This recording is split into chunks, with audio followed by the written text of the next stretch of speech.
शांति। आज है 27 जनवरी, शिव बाबा की साकार मुरली।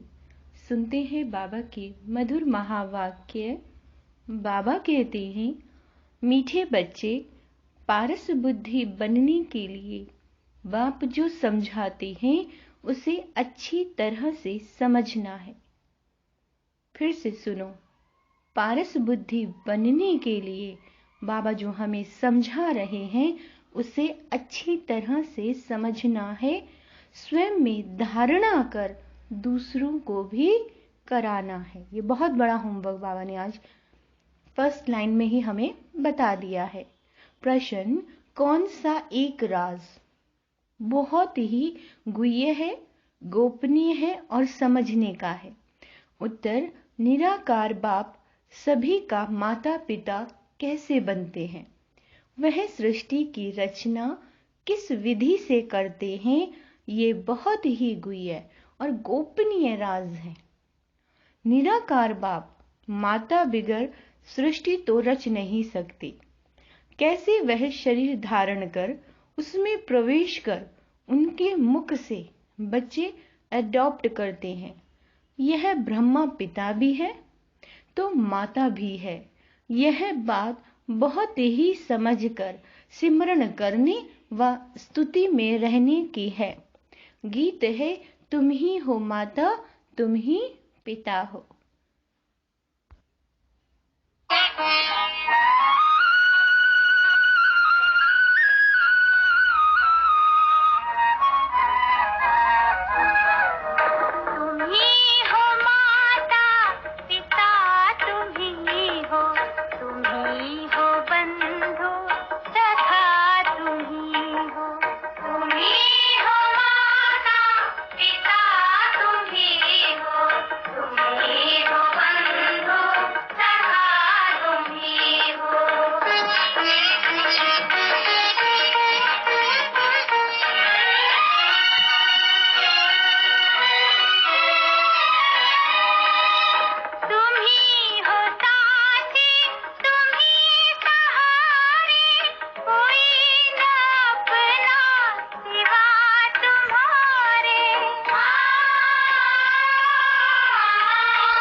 ओम शांति।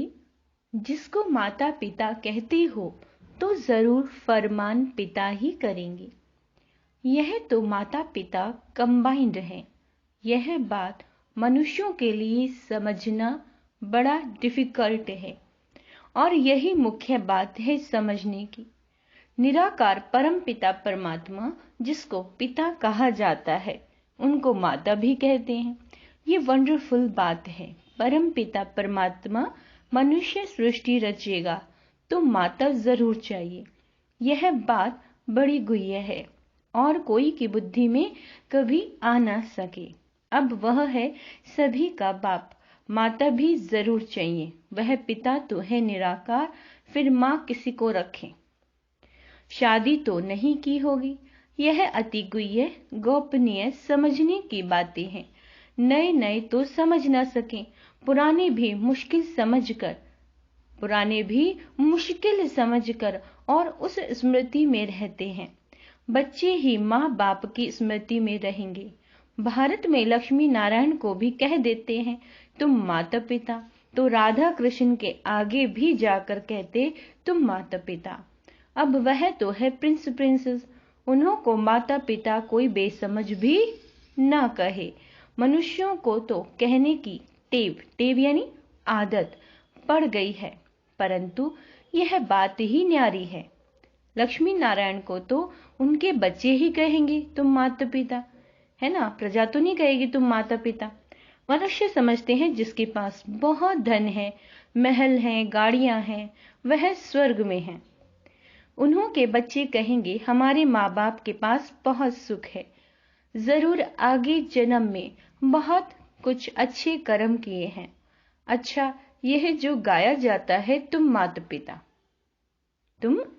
पिता परम पिता परमात्मा रचयिता तो एक है जिसके कि हम बच्चे हैं, और वो कैसा है? निराकार है। हम आत्माएं भी निराकार हैं। परंतु निराकार फिर सृष्टि कैसे रचे? माता के बिगड़ तो सृष्टि नहीं रची जा सकती ना। वंडर है सृष्टि रचने का। एक तो परमात्मा रचयिता है नई दुनिया का, पुरानी दुनिया में आकर नई दुनिया रचते हैं। परंतु कैसे रचते हैं ये बड़ी गुह्य बात है, जो निराकार को हम माता पिता कहते हैं। बाप खुद समझाते हैं, मैं बच्चों को एडॉप्ट करता हूँ। ये बहुत गहरी लाइन है कि भगवान हमें एडॉप्ट करते हैं। पेट से बच्चे निकलने की बात ही नहीं, इतने ढेर बच्चे पेट से कैसे निकलेंगे? तो कहते हैं मैं इस शरीर को धारण कर इनके मुख द्वारा बच्चे एडॉप्ट करता हूँ। तो शिव बाबा किसके शरीर में धारण होते हैं, मतलब किसके शरीर में आते हैं? ब्रह्मा बाबा के, है ना। और उनके मुख को यूज करके वो हम सभी बच्चों को एडॉप्ट करते हैं, यानी गोद ले लेते हैं जैसे कहते हैं। यह ब्रह्मा पिता भी है, मनुष्य सृष्टि रचने वाला और माता भी है। आप दोनों ही चीज बताइए कि ये माता भी है और पिता भी है। बाबा कहते हैं जिसके मुख से मैं बच्चों को एडॉप्ट करता हूं। इस रीति बच्चों को एडॉप्ट करना ये सिर्फ बाप का काम है। तो बाबा कहते हैं सन्यासी तो ये नहीं कर सकते एडॉप्ट करना। जिन्हों के हैं जिज्ञासु, फॉलोअर्स, शिष्य, यहां तो हुई रचना की बात। बाबा कहते हैं तो बाबा इनमें प्रवेश करते हैं। यह है मुख वंशावली। जो कहते हैं तुम माता पिता, तो माता ये सिद्ध हुई, वह बाप इसमें प्रवेश हो रचते हैं। यह बूढ़ा प्रजापिता भी ठहरा, फिर माता भी बूढ़ी ठहरी। बूढ़ी ही चाहिए ना।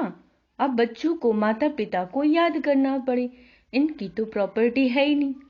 तुम बनते हो वारिस। क्या बनते हैं? वारिस। इसीलिए इनको बाप दादा कहते हैं। तुमको प्रजापिता ब्रह्मा से प्रॉपर्टी नहीं लेनी है।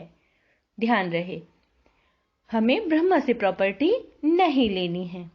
यह दादा यानी ब्रह्मा भी उनसे लेते हैं। किससे लेते हैं? शिव बाबा से लेते हैं। इनको दादा भी तो माता भी कहा जाता है, नहीं तो माता पिता कैसे सिद्ध हों? माता पिता बगैर बच्चे कैसे हों? तो बाबा कहते हैं ये बहुत गुह्य समझने की और सिमरन करने की बात है। बाबा आप पिता हो, इस माता द्वारा हमने जन्म लिया है। बरोबर वर्षा भी याद आता है, याद उस बाप को करना है। बाबा कहते हैं ज्ञान से तुम समझ भी सकते हो कि कैसे बाप पतित दुनिया में आते हैं। कहते हैं जिसमें प्रवेश करता हूं यह हमारा बच्चा भी है, तुम्हारा बाप भी है और फिर माता भी है। तुम हो गए बच्चे, तो बाप को याद करने से वर्षा मिलता है, माता को याद करने से वर्षा नहीं मिलेगा। निरंतर उस बाप को याद करना है, बाकी इस शरीर को भूलना है। यह ज्ञान की बातें समझने की हैं। बाप पुरानी दुनिया में आकर नई दुनिया रचते, पुरानी दुनिया में, है ना। पुरानी को खल्लास कर देते हैं, नहीं तो कौन खल्लास करे? गाया भी हुआ है शंकर द्वारा पुरानी दुनिया का विनाश। यह ड्रामा में नूंद है, इसीलिए गायन में भी आता है। तुम बच्चे जानते हो हमारे लिए नई राजधानी बन रही है। बहुत गहरी ये बात है कि बाबा कह रहे हैं बच्चे तुम्हारे लिए नई राजधानी बन रही है, विनाश की फुल तैयारियां हैं। तुम इतने ढेर हो, सब राजाई पद पा रहे हो, ऐसे नहीं अंधश्रद्धा से मान लिया। कोई ने कहा राम की सीता चुराई गई, सत्य। कोई भी बात ना समझो तो समझने की कोशिश करो, नहीं तो बेसमझ के बेसमझ ही रह जाएंगे। बाबा कहते हैं भक्ति मार्ग में तो अल्पकाल का सुख मिलता है अल्पकाल का। सभी ने फील किया होगा, सभी ने भक्ति की है। बाबा कहते हैं उसका फल उस ही जन्म में व दूसरे जन्म में अल्पकाल यानी थोड़े समय के लिए मिल जाता है। तीर्थ पर जाते हैं, कुछ समय तो पवित्र रहते हैं, पाप नहीं करते और दान पुण्य भी करते हैं। तो बाबा कहते हैं इसको कागविष्टा के समान सुख कहा जाता है। यह तुम बच्चे ही समझ सकते हो। क्यों? क्योंकि तुम बंदर से बदल मंदिर लायक बने हो। तुम बंदर से बदल मंदिर लायक बने हो। सतयुग में तुम पारस बुद्धि थे, क्योंकि पारसनाथनी का राज्य था, सोने के महल थे। अब तो पत्थर ही पत्थर है। पारस बुद्धि से पत्थर बुद्धि कौन बनाते? पारस बुद्धि से हमारी जो बुद्धि है, पत्थर बुद्धि, वो बाबा पूछ रहे हैं कि कौन बनाता है? 5 विकार रूपी रावण। जब सब पत्थर बुद्धि बन जाते हैं, तब ही फिर पारस बुद्धि बनाने वाला बाबा आता है। कितना सहज समझकर समझाते हैं। बीज और झाड़, बाकी डिटेल तो समझाते रहते हैं, समझाते रहेंगे। नटशेल में कहते हैं, बाप को याद करो जिससे वर्षा मिलता है। माता को याद करने की जरूरत नहीं है। ये बहुत ध्यान रखने की बात है कि वर्षा हमें शिव बाबा से मिलेगा, ब्रह्मा बाबा से नहीं। ठीक है ना? तो बाबा कहते हैं, बच्चे मुझे याद करो, तो जरूर बच्चों ने माता से जन्म लिया होगा। जन्म लिया है बाप से वर्षा लेने के लिए, है ना? तो इस माता को भी छोड़ो। ब्रह्मा बाबा के लिए कह रहे हैं, इस माता को भी छोड़ो, सब देहधारियों को भी छोड़ो। क्यों? क्योंकि अब वर्षा बाप से लेना है। अब बच्चे समझ गए हैं। क्या समझ गए हैं? कि हम आत्मा रूहानी बाप यानी शिव बाबा के बच्चे हैं, और फिर जिस्मानी माता पिता के भी बच्चे बने हैं। वह बेहद का बाप नई सृष्टि रचते हैं। भारत स्वर्ग था ना, यह लक्ष्मी नारायण स्वर्ग के मालिक थे, अब नहीं है। बेहद का बाप समझाते हैं। क्या समझाते हैं? तुम हर जन्म में हद का वर्षा लेते आयो। हर जन्म में 84 जन्म नहीं, हमने लिया है द्वापर से और कलयुग में हद का वर्षा, है ना? और अब हमें क्या मिलता है बेहद के बाप से? बेहद का वर्षा। तो बाबा कहते हैं स्वर्ग में हद का वर्षा नहीं कहेंगे, वह है बेहद का वर्षा। क्यों? क्योंकि बेहद के अर्थात सारी सृष्टि के मालिक हैं और कोई भी धर्म नहीं है। हद का वर्षा शुरू होता है, बाबा कहते हैं, द्वापर से। सतयुग में है बेहद का, तुम प्रारब्ध भोगते हो, है ना? वहां तुमको बेहद की बादशाही है। यथा राजा रानी तथा प्रजा, प्रजा भी कहेगी हम सारी सृष्टि के मालिक हैं। अभी तो प्रजा ऐसे नहीं कहेगी कि हम सारी सृष्टि के मालिक हैं, अभी तो हदें लगी पड़ी है। वह कहते हैं हमारे पानी के अंदर नहीं आ सकते, ये टुकड़ा हमारा है। वहां प्रजा भी कहेगी हम विश्व के मालिक हैं। देखो कितना फर्क होगा ना। हमारे महाराजा महारानी लक्ष्मी नारायण भी विश्व के मालिक। यह अभी हम समझते हैं कि वहां एक ही राज्य रहता है, वह है बेहद की बादशाही। भारत क्या था किसी की बुद्धि में भी नहीं है। तुम बच्चों को अब शिक्षा मिलती है कि बेहद के बाप से वर्षा लो। हम कहते हैं तो जरूर हम ले रहे हैं। बेहद का बाप है ही स्वर्ग का रचयिता, है ना? गाया भी जाता है 21 पीढ़ी राज्य भाग्य। पीढ़ी क्यों कहते हैं? बाबा कहते हैं क्योंकि वहां बूढ़े होकर मरेंगे। क्या कहा है बाबा ने? वहां पे बूढ़े होकर मरेंगे, वहां अकाले मृत्यु नहीं होगा, माताएं कभी विधवा नहीं बनेंगी, रोना पीटना नहीं होगा। यहाँ तो कितना रोते पीटते हैं, वहां बच्चों को भी रोने की दरकार नहीं। यहाँ तो बच्चों को रुलाते रहते हैं कि मुख बड़ा हो, वहां ऐसी बात नहीं। यह तो सब बच्चे समझते हैं कि हम अभी बेहद के बाप से कल्प पहले मिसल वर्षा ले रहे हैं। तो आज बाबा ने हमें मुरली में क्या बताया है कि वर्षा हमें शिव बाबा से मिलता है ना? ब्रह्मा बाबा से नहीं। हमें शिव बाबा को याद करना है, ब्रह्मा बाबा को नहीं करना। ब्रह्मा बाबा हमारे माता भी हैं और पिता भी हैं। शिव बाबा ब्रह्मा बाबा के तन में आते हैं क्योंकि वो निराकार हैं, और फिर हम बच्चों को अडॉप्ट करते हैं। बाबा कहते हैं 84 जन्म पूरे हुए, अब जाना है। अब कहाँ जाना है? घर जाना है। निरंतर बाबा को और वर्षे को याद करने से विकर्म विनाश होंगे। शिव बाबा को याद करो और अपने स्वर्ग को याद करो। मन मनाभव का अर्थ कितना सहज है। गीता भल झूठी है, परंतु उसमें कुछ ना कुछ तो सच है ना। देखो बाबा ने क्या कहा, गीता भल झूठी बोलते पर उसमें कुछ ना कुछ तो सच है। मुझे अपने बाप को याद करो। श्री कृष्ण तो ऐसे नहीं कहेंगे कि मुझे याद करो, तुमको मेरे पास आना है ना।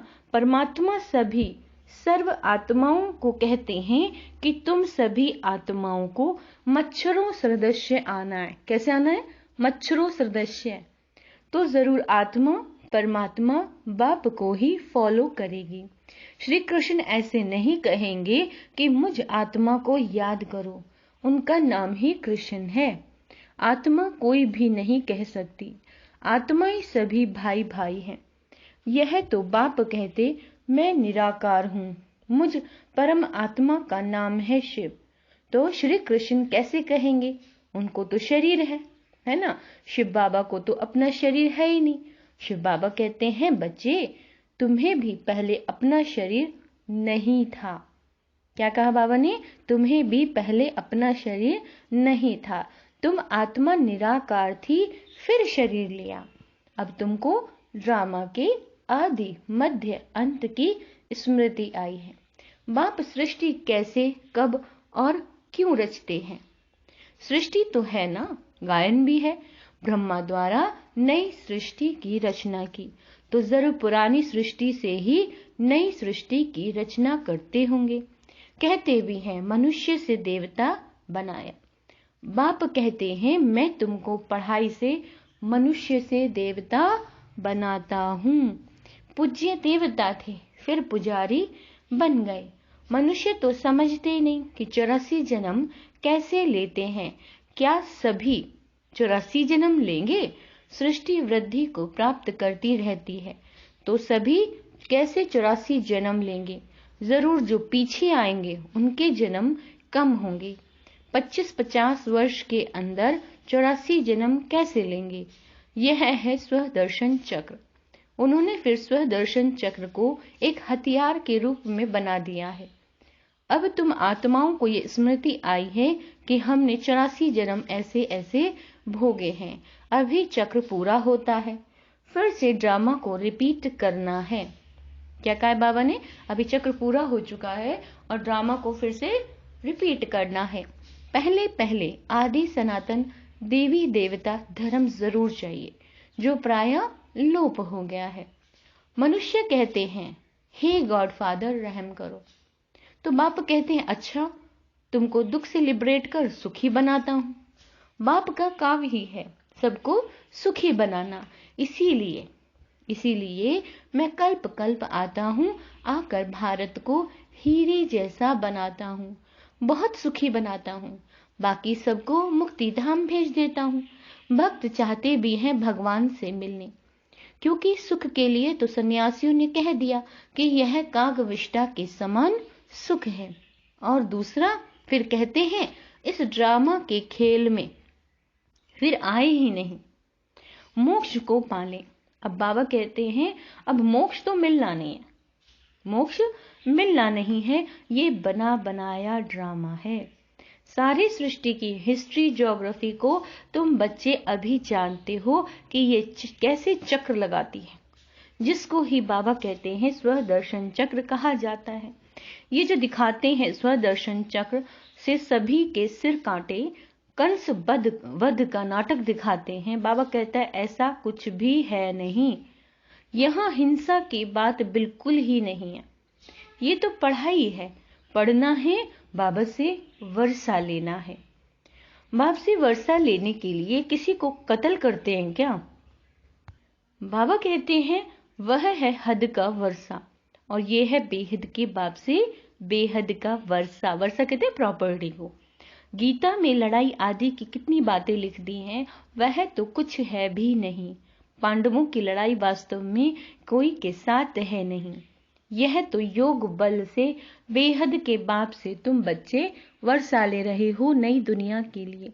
इसमें लड़ाई की कोई बात नहीं है। अच्छा मीठे मीठे सिक्के लदे बच्चों प्रति माता पिता बाप दादा का याद प्यार और गुड मॉर्निंग। रूहानी बाप के रूहानी बच्चों को नमस्ते। हम रूहानी बच्चों की रूहानी बाप दादा को याद प्यार गुड मॉर्निंग नमस्ते मीठे बाबा, शुक्रिया बाबा, शुक्रिया। धारणा के लिए मुख्य सार। बाप से 21 पीढ़ी का वर्षा लेने के लिए निरंतर बाप को और वर्षे को याद करने का पुरुषार्थ करना है। बाबा को याद करना है और वर्षे को याद करना, यानी स्वर्ग को याद कीजिए। किसी भी देहधारी को याद नहीं करना, ये होमवर्क है। बुद्धि में स्वदर्शन चक्र फिरता रहना चाहिए। हम पूज्य थे, फिर पुजारी बने, है ना। 84 जन्मों का चक्र पूरा किया, फिर से ड्रामा अब रिपीट होगा। हमें पुजारी से पूज्य बनना है, हमें पुजारी से पूज्य बनना है। यह स्मृति ही स्वदर्शन चक्र है। वरदान है समानता द्वारा समीपता की सीट ले, फर्स्ट डिवीजन में आने वाले विजयी रतन भव। समय की समीपता के साथ साथ अब स्वयं को बाप के समान बनाओ। संकल्प, बोल, कर्म, संस्कार और सेवा सब में बाप जैसा समान बनना, अर्थात समीप आना। हर संकल्प में बाप के साथ का, सहयोग का, स्नेह का अनुभव करो। अपने हर संकल्प में बाबा के साथ को फील करना है, उनके सहयोग को फील करना है और उनके प्यार स्नेह को फील करना है, अनुभव करना है।